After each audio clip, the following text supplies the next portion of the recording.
Sono stati condannati per direttissima i due responsabili del tentato furto di un motore marino ieri a Sottomarina.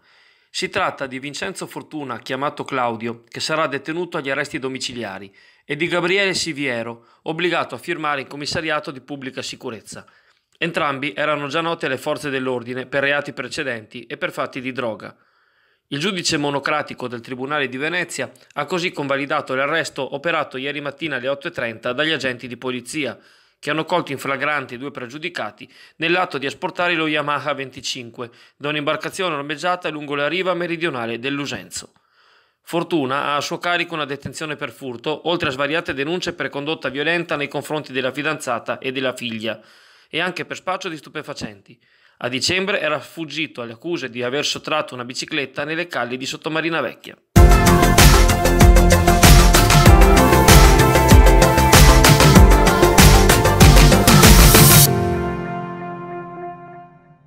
In merito all'inchiesta della Guardia di Finanza relativa alla vendita di un ramo di azienda da parte di Costa Petroli a Costa Bioenergie, nell'ipotesi investigativa comprendente anche le concessioni a installare il discusso deposito di GPL in Val d'Ario, l'azienda Socogas comunica che Costa Bioenergie, acquistata dalla controllante nel 2013, ha sempre operato con rigore e assoluto rispetto delle legalità.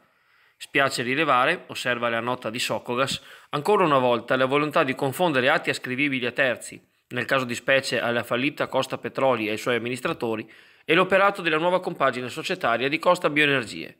Socogas ritiene gravemente fuorviante collegare le ipotesi sulle quali indaga la procura con gli esposti dei soggetti che avversano il deposito di GPL. Intanto ieri sera il comitato No GPL ha annunciato una nuova manifestazione in città per fine aprile, a pochi giorni dalla sentenza del TAR del Veneto prevista per il 10 maggio.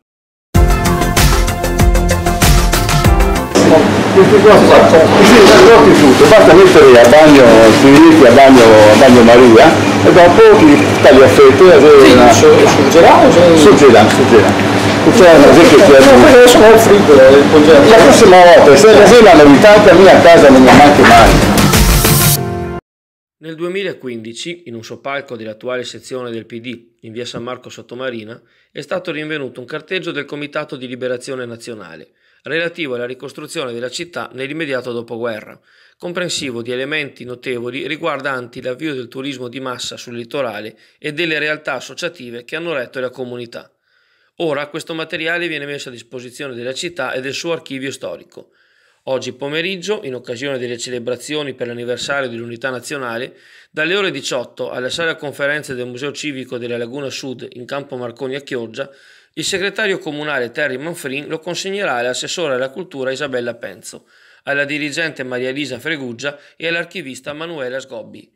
L'iniziativa rientra anche nel quadro del 70° anniversario dell'entrata in vigore della Costituzione repubblicana, scritta fra gli altri dai due parlamentari chioggiotti Riccardo Ravagnan e Lina Merlin.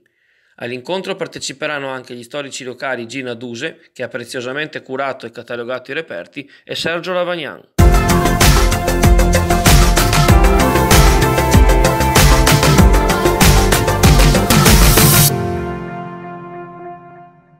Trasloco una tantum nella concia sede della Biblioteca Sabadino per la rassegna Celibri che Stefano Spagnolo organizza ospitando in città scrittori più o meno affermati per presentare le loro ultime uscite letterarie.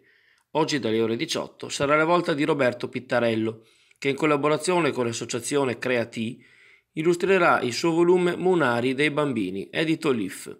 Si tratta, dice l'autore, del diario di un'esperienza di collaborazione e lavoro iniziata nel tardo inverno del 1979 e conclusa nel 1998.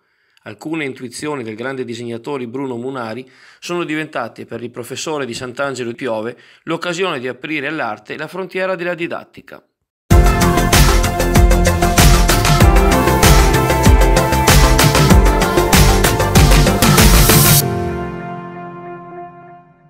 Ultimo appuntamento questa sera dalle ore 21 al Teatro Don Bosco con la rassegna Su il Sipario, che nei mesi invernali ha rappresentato 5 commedie venete portate in scena da altrettante compagnie amatoriali. Per l'ultimo allestimento, le teste toste di Meianiga saranno protagoniste di Campana sbaglià sposa Fortunà, un testo scritto e diretto da Raffaella Santon. Il biglietto unico costa 6 euro, la cassa del Teatro Don Bosco apre un'ora prima dell'inizio dello spettacolo.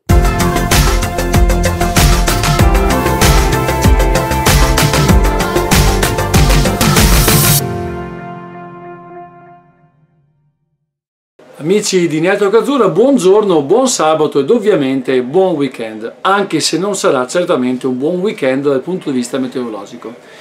Dunque la pausa soleggiata e piuttosto mite come previsto di ieri, la giornata si apre in maniera notevolmente diversa da come si era conclusa ieri sera.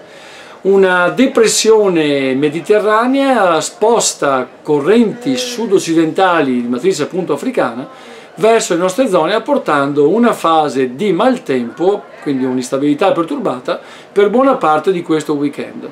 Non pioverà in tutte le ore, ma sicuramente il tempo sarà inaffidabile, quindi con l'ombrello aperto in più di ogni circostanza.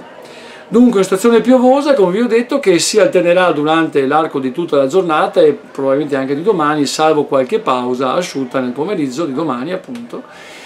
Ma situazione perturbata che farà da apripista ad un cambiamento del tempo come preannunciato, quindi inizieremo un percorso che ci porterà verso una settimana di stampo prettamente invernale.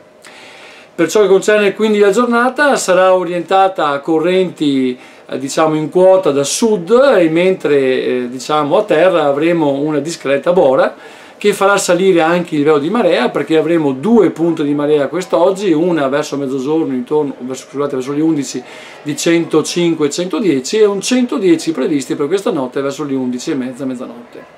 Punte di marea che si porteranno naturalmente anche nei prossimi giorni, perché ovviamente è sollecitata da un Adriatico in piena, incolmata diciamo di acqua, senza possibilità di scarico verso il Mediterraneo, quindi con maree piuttosto diciamo sostenute. Ma tornando a quello che è il cambiamento climatico già prospettato ampiamente durante la settimana, le correnti domani si orienteranno diciamo a bora, quindi comincerà ad affluire nei bassi strati aria molto più fredda di matrice artico-continentale dalla Russia, naturalmente che porterà con sé ancora una perfetta instabilità e un abbassamento di temperature che raggiungeranno il loro apice tra martedì e mercoledì, con conseguenti anche brevi nevicate al piano, senza naturalmente molti accumuli. Un colpo di coda invernale che vede naturalmente l'Europa diciamo centro-occidentale pienamente colpita. Noi saremo attraversati in maniera non così drastica da questa ondata di freddo, ma in maniera più temperata, perché aggirerà le Alpi dalla porta diciamo del Tirreno ed entrerà sotto forma di depressione che verrà colmata specie al sud Italia. Sicuramente da martedì e mercoledì avremo giornate più soleggiate ma molto ventose, con clima rigido nelle prime ore della mattinata e poi con 5-6 gradi massimo durante il giorno. Una situazione che poi ci proietterà probabilmente verso il prossimo weekend, dove le carte vedono ancora un maltempo piuttosto influente. Dunque l'inverno non è ancora finito, ha ancora qualcosa da dire e lo vedremo appunto da domani sera in poi. Buona giornata comunque, buon weekend a chi può e buon lavoro a chi lavora. Ciao a tutti!